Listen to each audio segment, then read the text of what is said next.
Bom, aquilo que você falou aí do golpe, e nós estamos também nos 60 anos do golpe É. de 64. Queria te perguntar, que você contasse um pouco da sua, do seu momento pessoal naquele período. Você lembra do dia do golpe? Onde você Lembro, estava no dia do golpe? O que que você fez? perfeitamente. Como é que você, enfim, vivenciou todo aquele período, o dia e aquele período, né? Desde 62, 63, é, é, eu era do Partidão, né? Fazia política estudantil, inclusive aí já mais próximo do golpe, se eu não me engano, em 1963, eu fui por um período curto, né? Porque inclusive coincidiu com a chegada do golpe em abril. Eu fui presidente da UBS, em Niterói, e no dia que se soube que o golpe estava sendo deflagrado, a gente tinha uma expectativa muito grande de que haveria resistência, né? A gente imaginava desde do Brizola lá no Sul até notícias que nos chegavam de, de, de áreas das Forças Armadas que se contraporiam à chegada do que se esperava daquele general, não me lembro, do Mourão, estava vindo de Juiz de Fora. E eu me lembro que no dia, né, eu fui para o Sindicato dos Operários Navais, que era onde a gente ia muito fazer apresentações do CPC, e lá era onde se concentrava o grupo que estava preparando a resistência, né, que viria se somar à resistência do nível da nossa do nosso top, né, do nosso tamanho, né, que viria se somar à resistência que teria que ser vinda de alguns setores das Forças Armadas que se contrapusessem aos golpistas, né? Então, eu passei a madrugada lá no sindicato, numa sala, tinham outras salas, mas na sala que eu estava, a gente tinha um galão, né, uma coisa grande, de gasolina, e a gente fabricando coquetel Molotov. Quando foi de madrugada que se começou a se perceber, naquele tempo não se tinha notícia, muito menos naquele momento não se tinha notícia. Eu me lembro que eu saí de madrugada junto com outro companheiro, estudante, nós éramos estudantes. Fomos na casa dele, que era no centro. O Sindicato dos Operários Navais era um lugar distante do centro de Niterói. Eu ainda morava em Caraí, então eu estava bem longe de casa. E a gente começou a perceber que aqueles coquetéis Molotov, tudo que a gente fez, não teriam utilidade, porque não se ofereceu resistência. Os caras chegaram, dominaram, fizeram o que quiseram. E o resto é história, né, Rodolfo, né, Leonora? A gente padeceu, mas ninguém seria capaz de imaginar que aquilo era só o início, né? Que o pior estava por vir e veio. Em dezembro de 68 veio o golpe dentro do golpe, esse sim, sanguinário, torturador, né, perseguidor. E ali começou um período, como disse o Chico, a página infeliz da nossa história, que, que a gente conseguiu, de alguma forma, resistir, né? Eu digo nós, o MPB4, a gente usou muito o palco como palanque, na medida do possível, indo sempre ao limite, né? Porque a gente esbarrava sempre no limite que a censura vinha e cortava, a censura vinha e proibia, tirava de cartaz, né? E a gente ficou sempre naquele limite máximo e sempre disposto a não se autocensurar. Então, o que a gente imaginava, a gente fazia.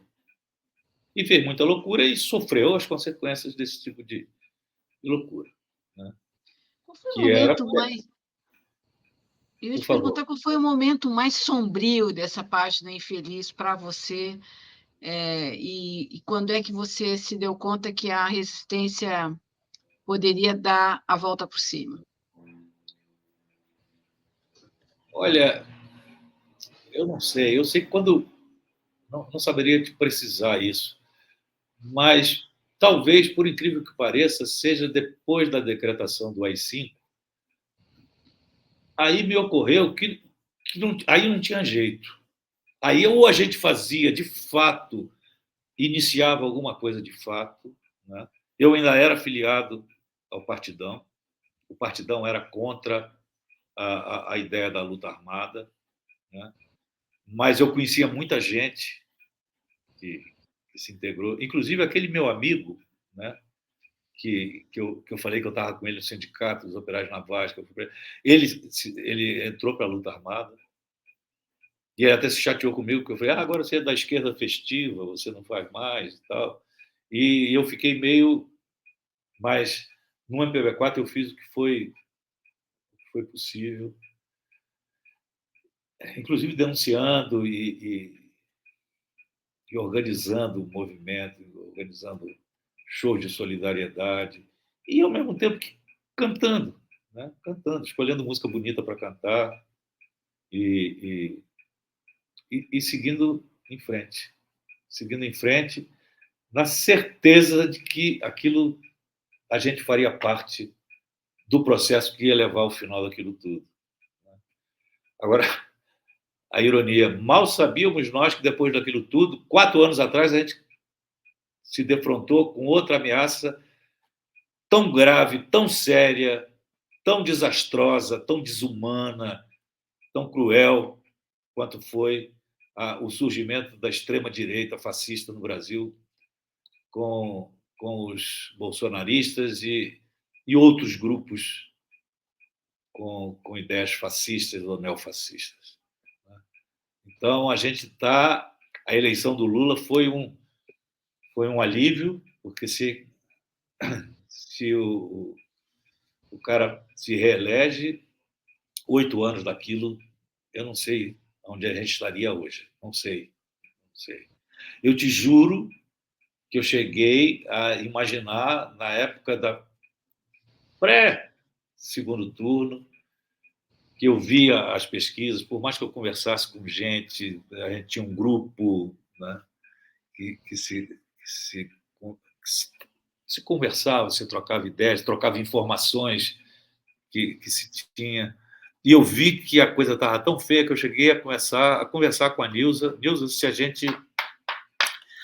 a gente perder essa eleição, nós vamos nos mudar para o Uruguai, que era o meu plano. Nem digo que era B, era o plano C cedilha, que eu não acreditava, não era possível aquilo acontecer, sabe? Assim como em 68, quando as perseguições começaram, inclusive na nossa área, né? O Chico teve que sair fora, outros que não estavam nem tão ameaçados saíram também, porque a barra estava muito pesada. E o que aconteceu com o MPB4, com um grupo de intérpretes, a gente, naquele momento, o Miltinho não compunha ainda, nenhum de nós compunha, né? Então, a gente ficou se sentindo sem música para cantar. Aqueles amigos todos que faziam música e a gente acompanhava, que a gente ouvia sendo composta a música, a gente pegava. Quantas vezes a gente lançou músicas assim, daquelas pessoas, não estavam mais presentes aqui. Naquele momento, o MPB4 se reuniu e disse: olha, a gente não pode continuar. A gente não tem como subsistir financeiramente, que a gente não tem trabalho. E a ironia das ironias, sabe como é que a gente conseguiu um pouco dar o primeiro passo para tentar suprir essa necessidade? A gente conhecia o Aloysio de Oliveira, que era o dono da Elenco, foi quem nos chamou para gravar o nosso primeiro disco. E o Aloysio representava aqui no Brasil a Disney. E a gente começou a fazer dublagem dos filmes de Walt Disney que chegavam para o Brasil, e o Aloysio era o produtor desses discos. Então a gente começou, e era um tipo de trabalho que era melhor remunerado do que simplesmente fazer, por exemplo, cantar, fazer uma participação como coro num disco de alguém. Tinha uma graninha e tal, mas a grana que vinha do Tio Sam era bem mais robusta, e a gente sobreviveu fazendo os filmes, fazendo a dublagem de filmes de Walt Disney. E o outro momento, ali, junto, paralelo às gravações das dublagens, foi quando o Aldir Blanc nos procurou, estava na iminência de haver acho que o segundo ou terceiro Festival Internacional. Não, Festival Estudantil, né? É uma música do Aldir, com uma letra do Aldir para uma música do Silvio Silva Júnior, que é uma música que hoje é a cara do MPB4, é a marca do MPB4, que eu amigo para essas coisas. E aquela música fez um sucesso extraordinário e nos ajudou a reerguer não só a questão financeira, mas principalmente o moral que estava bem baixo, bem baixo. E eu confesso que a gente chegou de fato a pensar em acabar lá em 68. Aqui não, aqui eu ia, a minha ideia seria ir para o Uruguai, era para continuar trabalhando ali perto, mas respirando outro ar, porque o ar, se o governo Bolsonaro seguisse por uns 4 anos, seria irrespirável. Irrespirável. Me causa calafrio perceber o que poderia acontecer. E o que já estava acontecendo, e já estava previsto por eles, eles não tiveram o menor cuidado de esconder nada. Eles criaram, estão aí as provas contra eles, eles tinham certeza absoluta que ele estaria eleito e que tudo que eles queriam continuaria sendo posto em prática. Sabe? Aquela coisa inominável da campanha contra a vacina, aquilo, naquele momento tão, desculpe, escroto, né, numa fase tão difícil da vida, aquele cara vindo fazer propaganda e campanha pela tal da cloroquina, incentivando os pais. Até hoje, os bolsonaristas estão aí. O Zema, aquele outro cara, que eu acho que é de Santa Catarina, que eu não me lembro o nome, graças a Deus, vão para a TV mostrar vídeos que eles gravaram, conclamando os pais a não vacinarem os filhos. Que é isso? Isso é crime. O Ministério Público tem que denunciar isso como crime. Não é possível que, em pleno século XXI, um governador de Estado vá para a televisão fazer gracinha e depois ver o Bolsonaro inventando 1000 historietas mentirosas para justificar. O cara não tem nenhuma capacidade de criar nada, de administrar nada. Ele só quer o poder dele para proteger os filhos e ele e vamos embora. E a gente está correndo ainda esse risco. Esse risco está na área, está no ar, e a gente não pode bobear. Não pode bobear, porque eles não estão bobeando, não. Esse discurso de costumes, ele sabe que bate a classe média, eles estão usando e abusando disso. Eles não têm medo de dizer uma coisa, depois dizer que não disseram, dizer uma coisa, dizer que fez outra. Eles não têm medo disso. Eles querem conquistar essas pessoas que estão aí, que afloraram, né, os breus das tocas, como novamente disse o Chico Buarque. Né? E consegue convencer a muita gente. Consegue convencer a muita gente com esse discurso de liberdade de expressão. Liberdade de expressão? Para quê? Para querer calar o STF, como que é o presidente do Senado? Para querer 59 bilhões para distribuir entre o Centrão, lá, do tal do Lira? Meu Deus! Meu Deus! Os palcos estão aí para nós.